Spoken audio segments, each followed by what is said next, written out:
안녕하세요, 보이다 대표입니다. 오늘은 어제 영상과 함께 보시면 좋은 영상으로 준비했습니다. 하루도 안 돼서 자꾸 깨지는 경험 한두 번 아니시죠? 이럴 거면 규칙을 왜 정한 건지 화가 나면서도 실망스러우실 거예요. 하지만 아이가 규칙을 지키지 않는 데는요, 몇 가지 이유가 있습니다. 이 영상 끝까지 시청하시면 아이가 규칙을 지키지 않았을 때 현명하게 대처하는 방법과 그 근본적인 이유에 대해서 알게 되실 거예요. 아이가 규칙을 어기는 이유는요, 한 3가지 정도 됩니다. 첫 번째는 충동을 억제하는 능력이 부족해서예요. 아이 뇌는 아직 발달 중이라 충동 억제하는 전두엽 기능이 아직 미성숙합니다. 게임은 1시간만 하기로 했는데 라고 머리는 알아요. 근데 재미있는 게임 앞에서 뇌가 본능적으로 그 약속보다는 즐거움을 이기지 못하는 거죠. 그리고 두 번째는요, 부모의 진심을 느끼지 못해서일 수도 있습니다. 게임 그만하고 공부해야지 이렇게 하는 말은요, 아이가 엄마 아빠의 통제와 명령으로 들릴 수 있습니다.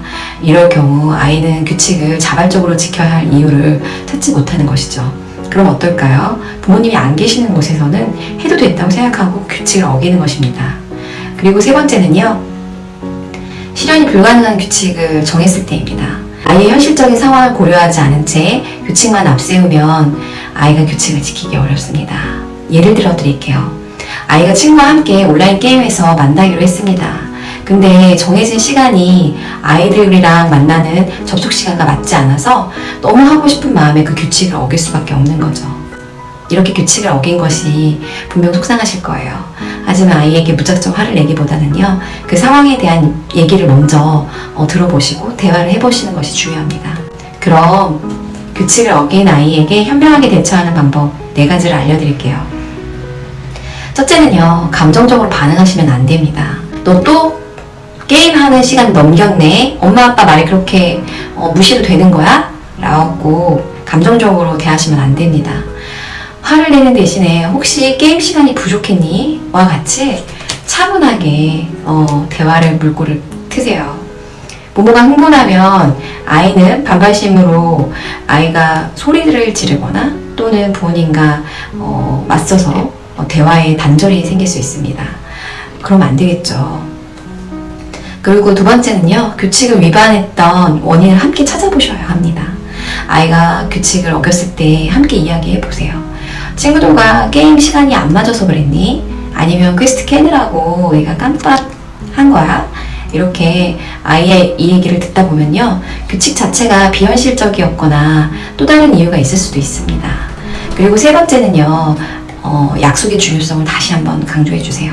처벌보다는요, 아이 약속의 중요성을 다시 한번 상기시켜 주시는 게 더 중요합니다. 내가 정한 규칙인데 지켜주지 않아서 엄마 아빠는 조금 실망했어. 다음부터 규칙을 지키지 않기 위해서 어떻게 하면 좋을까? 라고 말하시면요, 아이는 자신의 행동에 대해서 책임감을 느끼게 됩니다. 마지막으로는요, 작은 목표부터 다시 시작하시는 거예요. 규칙을 어기는 상황이 반복되면 좀 더 아이가 쉬운 작은 규칙부터 다시 시작해보세요. 예를 들면 게임 시간을 2시간 하던 것을 한 번에 1시간으로 줄이는 것이 아니라요, 1시간 30분으로 조절하시고 점차 약속이 잘 지켜졌을 때 조금 더 줄여나가는 방식으로 해결을 하셔야 아이가 이 정도면 내가 지킬 수 있는데 라며 약속에 대한 지키려고 노력을 할 거예요. 가장 중요한 것은 아이가 규칙을 지키지 않았을 때 너는 엄마랑 아빠랑 약속도 안 지키는 나쁜 아이야 라는 메시지가 아니라요, 규칙을 지키는 방법을 함께 찾아보자는 메시지를 전해 주셔야 합니다. 우리가 뇌과학적으로도요, 아이의 뇌는 실패를 통해서 배우고 성장합니다. 아이가 규칙을 어기는 것이 실패했다고 생각하지 마시고 올바른 방향으로 가기 위한 과정이라고 생각해 주세요. 규칙을 어긴 아이에게 화를 내지 않고 현명하게 대처하는 방법이 오늘 도움이 되셨을 거예요. 그러나 아이와 소통하며 차분하게 대처하려고 해도요, 아이가 고집부리고 반항할 때면 또다시 화가 치밀어 오르시죠. 내일 영상에서는요, 아이가 고집부릴 때 화내지 않고 소통하는 대화법에 대해서 자세히 다룰 예정이에요. 오늘 내용이 도움이 되셨다면 구독, 좋아요, 알림 설정 부탁드려요.